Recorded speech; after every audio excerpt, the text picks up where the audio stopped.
to do a wide stance hack squat. So what we do is we walk the feet fairly wide and up towards the top of the foot plate. With the hack squat, you generally want the angle of the foot plate fairly high, unless you have really long legs, and then you could take it lower.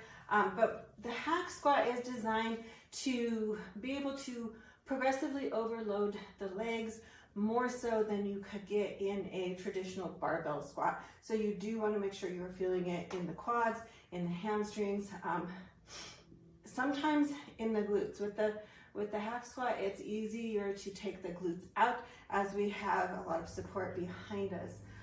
So with the wide stance, what we want to do is walk the feet, like I said, wide. Toes are going to be out, always toes and knees in the same direction, and feet up towards the top of the foot plate. This variation we want to feel pretty equally on the whole leg. So quads, hamstrings, adductors, and glutes. All right, so we press up, good. We make sure that the core is tight and that the back stays pressed up against the back pad. We're gonna lower, go all the way down, press through the whole foot, come back up.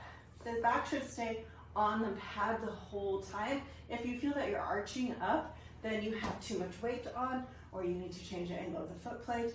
It's likely that you have too much weight on, and you need to work on getting that pelvis tilted a little bit posterior, contracting the core, and really focusing on using the big muscles to lift the lift. All right, so that's your wide stance on hack squat. Okay, so here we're going to work a closed stance. We want the feet really close together, and we do want to feel it in primarily the quads. The cat says hello. We will feel it a little bit in hamstrings, just because we have our foot still kind of high on the foot plate. Again, we do want to make sure that we are really contracting the core and keeping that back pressed flat up against the back pad. All right, so feet together, like your heels should be touching. Toes can go slightly forwards in order to target the heads of the quad, the lateral and the medial head of the quad. You can angle the toes out slightly, but still really keep those heels pressed together. That way we have a good base. But as you do that, you should feel the outer quad and the inner quad just automatically fire. All right, so here we're gonna lift. Okay, feet are towards the end, but not too far on the foot plate, okay? And here, core is tight. You should actually kind of feel the glutes squeeze together a little bit, and you're gonna lower, press through the whole foot, come back up. Now, here, you can extend all the way straight. Don't lock the knee. We still want a little bit of give in the knees, but you should feel the whole quad is like firing from the origin all the way down to the insertion by the knee, okay? And we're just gonna keep that tension in the quad. Really drive through the whole foot, keep that core tight, back stays pressed up against the back pad. All right, so that is your close stance on the hack squat. Okay, so this is going to be our close stance, low foot position, so like a cannonball position on the hack squat. So we want to walk our feet down towards the bottom of the foot plate. Feet are close together again.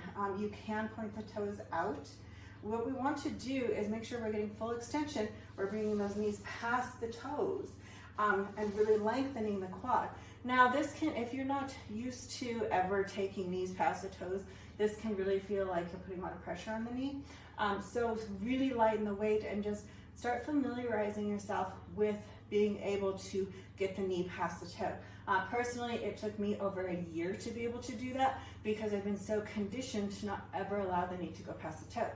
But in order to grow massive quads, we need that extension through the quad to overload it in order for it to be able to grow. So work your way up on these, start super light, okay? So we're gonna have the feet down towards the bottom of the foot plate, close together.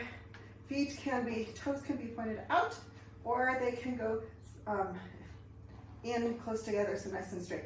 So either way, see which one's more comfortable for you, and then You can also start them out further, but I'm going to show you what we want it to look like because we are bringing those knees past the toes. So here we're going to lower all the way down. It's normal to kind of go up on your toes. That will get better as you get better. We'll be able to keep the feet down as we get more flexibility in the ankles, but we do want to work on that full range of motion, bringing the knees past the toes. All right, so maybe that's super uncomfortable. Walk your feet up just a little bit. Try putting them in the middle of the foot plate and then try to get, there you go. Core stays tight. Do not arch through the lower back. And work on that full range of motion. And again, you can play around with that foot position. Is it comfortable to have toes going forwards? Or maybe you feel more comfortable with the toes slightly pointed out and the heels together. So again, let me know which option feels best for you. And we'll just work on walking the feet back until we can get that full extension through the ankle and through the quad in order to be able to progress on this exercise.